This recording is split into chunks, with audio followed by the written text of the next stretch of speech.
उत्तर प्रदेश में विधानसभा चुनाव को बस 21 महीने बाकी रह गए हैं और राजनीति की धुरी उत्तर प्रदेश में हिंदुत्व और पिछड़ा दलित के साथ ही अपराधी किसके और किस जाति पर भी केंद्रित हो रही है। इसी बीच हरिशंकर तिवारी के बेटे विनय शंकर तिवारी और अजीत पांडे गिरफ्तार हुए तो सोशल मीडिया पर ब्राह्मण तबके के लोग सवाल उठा रहे हैं कि मुख्यमंत्री योगी आदित्यनाथ के स्वजातीय यानी क्षत्रिय बिरादरी के अपराधी माइंड लोग योगी आदित्यनाथ को नहीं दिख रहे, सब मलाई काट रहे हैं। इसी के साथ ब्राह्मण तबके के लोग पूछते हैं कि विकास दुबे की पत्नी किस कौन से अपराधी है। योगी आदित्यनाथ के कार्यकाल के मुन्ना बजरंगी की जेल में हत्या, मुख्तार अंसारी की जेल से मौत और अतीक अहमद की नाटकीय तरीके से पुलिस कस्टडी में हत्या, यह उपलब्धि है या नाकामी है, यह आज तक गारंटी से कोई एक राय नहीं दे सकता। वही विकास दुबे का एनकाउंटर भी उपलब्धि है या नाकामी को छुपाने की कोशिश, ये भी पूरी गारंटी से नहीं कहा जा सकता है। इन सबसे पहले ये जानना जरूरी है कि योगी आदित्यनाथ न कभी भाजपा और संघ से जुड़े रहे, न ही इनकी पाठशाला में कभी पढ़े हैं। योगी आदित्यनाथ को गोरखपुर मठ से राजनीति विरासत में मिल गई और योगी आदित्यनाथ ग्रास रूट का जीवन कभी नहीं जिए हैं, इसलिए योगी आदित्यनाथ को ग्रास रूट की परेशानियां पता नहीं है।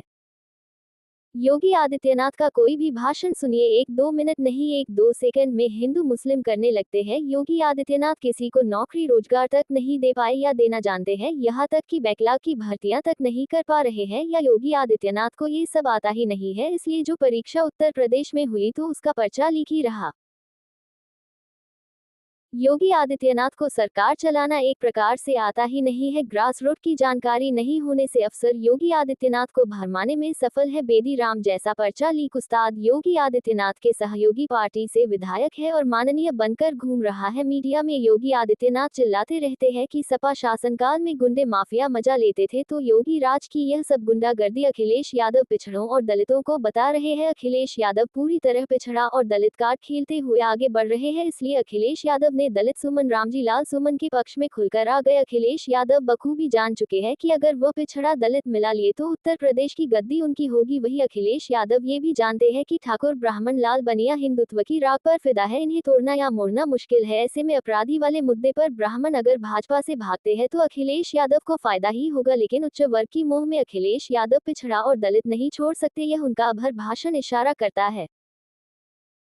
अखिलेश यादव को उत्तर प्रदेश की गद्दी मुलायम सिंह यादव के पिछड़ा और अग्रणी वर्ग के अपराधी तबके के गठजोड़ से ही मिली थी। तब अखिलेश यादव ने सत्ता संभालते ही अपराधियों की छंटनी शुरू किया और ऐसे लोगों से दूरी बनाए विकास की राजनीति करनी चाहिए, तो अखिलेश यादव लगातार फेल ही हुए और चुनाव हारते चले गए। इसलिए अखिलेश यादव मुलायम सिंह यादव की चाल पकड़कर अब केवल पिछड़ा दलित करना शुरू किया है। यही कारण है कि अब अखिलेश यादव शिवपाल यादव और आजम के साथ नजर आते हैं, क्योंकि चुनाव जीतने के लिए विकास काफी नहीं है।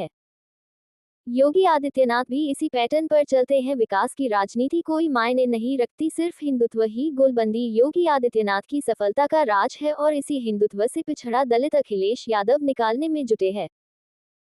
योगी आदित्यनाथ और नरेंद्र मोदी दोनों की 2027 में उत्तर प्रदेश में राजनीति में सारे दांव पेंच का असर कितना है पता चल जाएगा। इस सब चक्करों में उत्तर प्रदेश का विकास कागज पर पूरी रफ्तार से दौड़ रहा है। उत्तर प्रदेश के युवाओं को सर्वाधिक कम सरकारी नौकरी उत्तर प्रदेश में योगी आदित्यनाथ के जमाने में मिली, जबकि पहले से आबादी और नौकरी दोनों काफी ज्यादा है।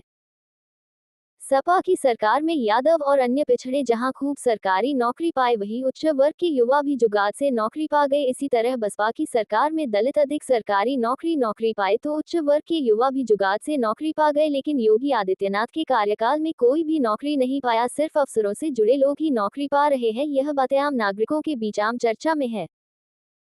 योगी आदित्यनाथ सरकारी मशीनरी पर नियंत्रण रख पाने में एक बार भी सफल होते नहीं दिखे। वहीं नरेंद्र मोदी के साथ ही योगी आदित्यनाथ भी क्रीमी लेयर की पहली पसंद बनते जा रहे हैं। ऐसे में अगर अखिलेश यादव पिछड़ा दलित तोड़ लिए तो उत्तर प्रदेश में गद्दी पाएगी ही और दिल्ली दूर है को नजदीक लाने में कांग्रेस के बड़े सहयोगी साबित होंगे।